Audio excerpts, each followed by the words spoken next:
You sexy little TikToky bastards. Let's talk about the housing crisis. It's been a while since I've talked about this, and that's not because they fixed it. Rather, people have collapsed into a state of homelessness and dispossession. Interest rates have spiked, meaning people who would have traditionally left the rental market to buy their first property are now waiting for the interest rates to cool off a bit. That means there's fewer rental spaces for people just moving out for the first time. Plus, buy-to-let landlords who own and run a huge chunk of the rental market, they've seen their own buy-to-let mortgages spike, and so the crunch on supply is aggravated by the higher cost of their mortgages, which then translates to higher rents. And you've got this whole boomer generation of homeowners who don't want to vacate their property because social care and nursing homes are so astronomically priced. You've got families having conversations like, yeah, do you want to pay for my nursing home fees? Well, how much are they?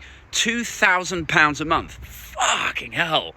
Really? No, what? I tell you what, I'll stay over with you like 3 nights a week. We'll get Robbie to stay over a couple of nights, and then, you'll probably be all right one night on your own, won't you? But that's another crunch effect on the supply chain, because you've got this whole generation's worth of family homes, of bungalows, of ground floor flats that probably should have worked their way back out into the open market, but now they're just staying there.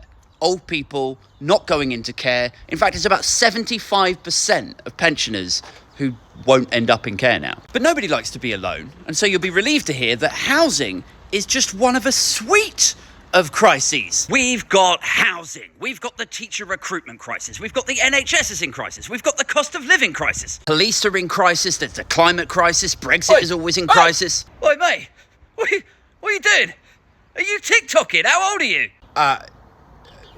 There's my midlife crisis. But anyway, back to housing. How many of us have been saying for years the solution to the housing crisis is fucking obvious? Yeah, it is. Stop giving them to bloody immigrants. Oh, for God's sake. Look, can you fuck off? I think Julia Hartley-Brewer's opening a JD Sports over there. Is she? Oh, right. Good. The solution is now the same as it has always been. We need to build more houses. We need to introduce way more new towns. We need a wartime effort of house building. We need to reintroduce 100% mortgages. Interest-only mortgages were such a vital tool for social mobility. Yet somehow, through lazy journalism and politicking, they got rebranded as like, oh, well, that's something that poor people do. That's how poor people get on the market. You can't trust poor people with mortgages. They've caused this crash.